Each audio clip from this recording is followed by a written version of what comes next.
Hey guys, Cassie Deputy here. I don't know what this is, some weird thing. And here is baby Sojourner.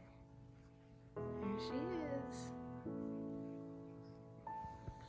And she was born. So I want to share with you my birth story and our home birth. So come on and join me right after this.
Welcome back. Thanks for joining me. If you're new here, my name's Cassie Deputy, and I am a mama of 8 babies. And we home educate, and we talk about all sorts of things on this channel. So go ahead and hit subscribe and give this video a thumbs up. But today I just wanted to share Sojourner's birth story to you, and then a little bit behind why we named her Sojourner. So if you watched, well, I haven't posted it yet. I'm posting it after this video, but I am going to be posting my castor oil induction video from her birth. So basically, to recap that video, I had been in labor for about a week and a half. It started on a Sunday after church. I was getting contractions every 10 minutes, literally for about a week, and then I got them every 5 minutes, and then every 2 minutes. So Wednesday. The Wednesday before she was born, so the 8th, I was getting them every 2 minutes. And by the end, I finally had fallen asleep and was just exhausted, and woke up Thursday and my back and my pelvis were just aching from the contractions day after day after day after day after day. I was 39 weeks, and all my babies have been born between 36 and 39.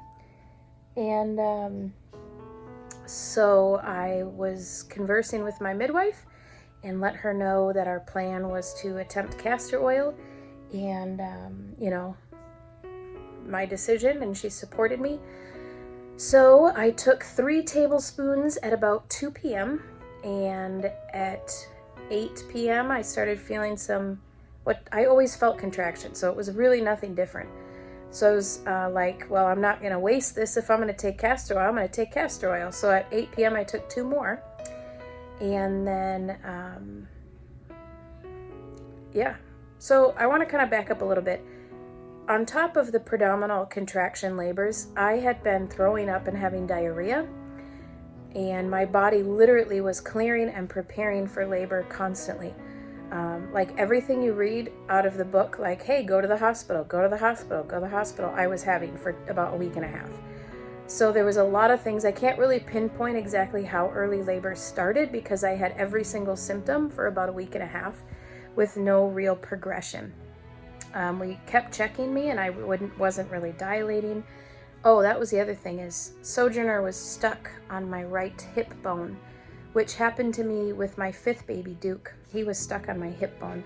So I went to the chiropractor on Tuesday, I think it was, and the chiropractor kind of like loosened everything up so she had more room, and like literally I felt her head engage finally. So every contraction after that felt so much better than her pushing into my hip bone. So that, I think, had a lot to do with why I wasn't progressing and just continually kind of flirting with labor, right? So when I took the castor oil and stuff, that day I actually had diarrhea again, had felt her head engaged for the first time in a long time. And yeah, so I think I would have probably gone into labor that day or the next anyways, but I absolutely loved that I took the castor oil. No regrets. So I woke up at 12:15 with the first real one in my back, and I was like, okay, that one was a bit intense. And sure enough, like 2 minutes later, another one. 2 minutes later, another one. I was like, okay. So I woke Alex up, and my poor husband had just fallen asleep. And he had been up almost like 30 some hours. So he was exhausted. But he had a great attitude, woke up, started moving furniture, blowing up the tub. Now these are about 3 minutes apart, okay? 2 to 3 minutes apart. And they're tolerable, totally tolerable. You know, can't walk or talk through them, bracing myself, breathing, moving, walking around. And then I called Moriah, and she answered the phone like this. She goes, yes. I was like, are you awake? She's like, I knew you'd call me. I've been sitting awake waiting. I'm on my way. So she comes. Alex called the midwife, and she came here real fast with her assistant, her midwife assistant, who was wonderful. So, I mean, it went well. The contractions were real tolerable. I felt her head engaged. I mean, I was literally walking around like, yes, after every contraction, because I was so happy to be in labor. I just kept smiling and cracking jokes, and I was so happy, so happy.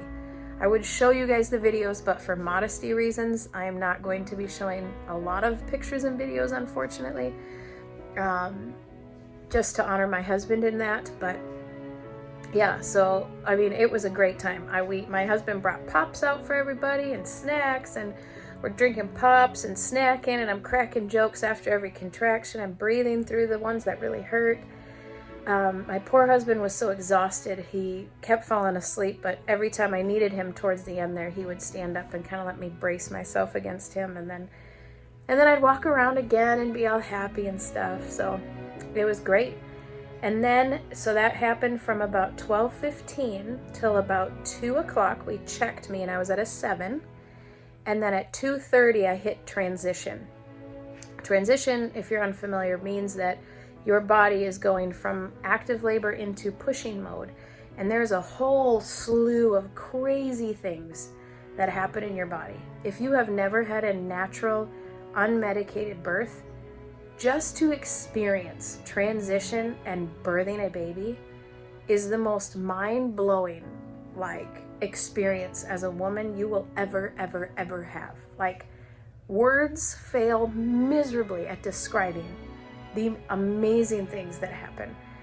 Your mind shifts, you feel your body shifting, everything, transition is there. It's just the weirdest thing ever. So I knew it was coming. I was like, all right, now it's time to get in the tub.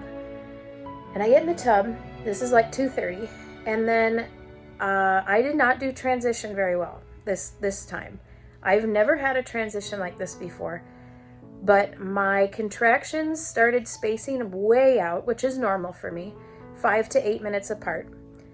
And they're incredibly more painful, okay? And your mind goes to kind of an alternate reality at this point. You're not really in the real world, and you're not really in the fake world. It's just the most bizarre thing ever. So I was freaked out, you guys. I started having flashbacks of crowning, meaning the head coming out, of all my other kids. And I was like, I don't want to do this. I don't want to do this. I know it's coming, and I do not want to do this. So with my contractions spaced out that far, and with me and I was not. I kept trying to talk myself into it. I couldn't. It took me 2 hours, and I'm shaking. So every time a contraction was about to come, my body would shake, and I couldn't control it. I started getting really nauseous, dizzy, lightheaded, which is the same as dizzy. And I just kept trying to talk myself into, I can do this. I just got to push, and I'm done. And I just couldn't do it. So I was fighting it. Every contraction, I was fighting it. Finally, towards the end, they started getting a little bit closer. They were probably 4 minutes apart, 3 minutes apart. And I finally felt mentally okay, I'm ready. I think I'm ready. Oh, Lord. Yeah. So I got her head out, and then the contraction stopped, and I was like, oh, heck no.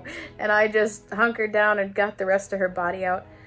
The cord was wrapped around her neck, so we got the cord off, which is normal. It happened to Sojourn. I'm sure that's happened to some other kids of mine. She came out. She had a real short umbilical cord, so I couldn't like get her up too close to my face. And she took a while to breathe. They did give her 2 puffs of air, and she had a lot of like phlegm in her. And so I know probably having her stay in my birth canal a little longer so those contractions could work some of that mucus out probably would have benefited her, but nope, I pushed her right out. So they took her and they flipped her upside down and flipped her back, and it was like the most amazing thing because she hacked up all that phlegm on my arm and was breathing and was a happy little baby. So that was really cool. So yeah, the whole labor, like hard labor, with that crazy long pushing period was 4.5 hours, which is really short and amazing. I never had diarrhea or any side effects from the castor oil. If anything, I'm so thankful I did it because I ended up having really bad hemorrhoids, and my bowel movements the next few days were nice and soft and easy to deal with. So she was 7 pounds, 11 ounces. She's a phenomenal nurser, probably the best nursing baby out of all of my kids ever. Yeah, I don't really know what else to say. My 3 oldest girls were here. We woke them up. Actually, funny, all my kids were here. So we had sent them to a friend's house the night before. So I got 24 hours to myself, which I had been praying for like a month. I was like, Lord, please, I just need 24 hours of quiet, the house to myself. Like I can sleep, I can think, I can just cook for myself, like just 24 hours. So we got that 24 hours and we actually brought the kids home. And part of me was like, we should have left them overnight, but part of me was like, yeah, they can come home. So all the kids were here. And my 4 younger were in a door away from where I was laboring. So like they slept through the pool being blown up, like me crowning a baby, like all of us cracking jokes and laughing. And so she was born at 4:29 is what her birth thing says. It was really like 4:26, but so I got to the bed, birthed the placenta, no tearing, everything looks great. Nursed her, ate my first meal, went to the bathroom, all those things that they kind of check. She nursed, she slept, my midwives tucked me in, and my husband and my older girls fell asleep out there, and Sojourner and I took a nice 4 or 5 hour nap. 4 hour nap. And then all the kids got up and we sent the little ones away, and we just kind of slept all morning and afternoon and basked in the glory of a new baby. There she is. So yeah, so that was my home birth. I didn't take any medication for any reasons whatsoever. Even the after pains, I took cramp bark tincture, which works so amazing for cramps. That works really well. And then my shepherd's purse tea, extra strong to stop the bleeding, which she's 4 days postpartum and I'm pretty much done bleeding. Thanks to my miraculous postpartum tea, which I will do another video about. So I don't know what else. We lit candles. I had essential oils going. We listened to just some relaxing music station. Usually I listen to worship music, but something, I don't know, I just didn't want the words. I just wanted instrumentals, but not classical music. So we played that, and yeah. It was just me, Moriah, my husband, and my midwives, which was nice because it's a smaller place. And then we woke the girls up at the end so that they could see their sister be born. So I don't know what else to share. I would say if I was at a hospital, I probably would have wanted an epidural before I pushed her out, but oh Lord. Yep. So doing great. That was our home birth story. So I'll include some pictures and stuff. And yeah, Jesus is coming.